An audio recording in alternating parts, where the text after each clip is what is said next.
How to create macros in Audacity. To begin, I added an audio. Here I want to amplify the audio and then normalize it. Let's say I use these two commands a lot, so it's best to create a macro once and apply the macro on future audio clips. From the Tools menu, select Macro Manager. Click on New button, set a name for the macro, and click OK. Now select the new macro and click on Insert button. The first command I want to add is amplify. Select it and click OK.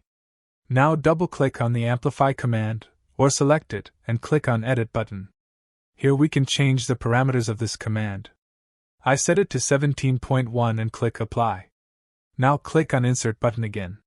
Click on any of the commands, then press N key on your keyboard, which is the first letter of normalize.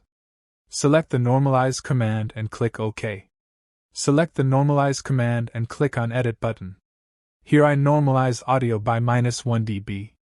I want the normalize to be after amplify, so select it and click on Move Down button.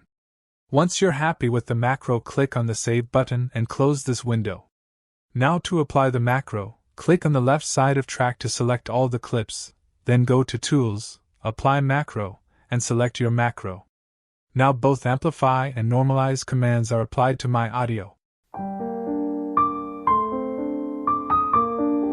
Anyway guys, thanks for watching and I hope you found this useful.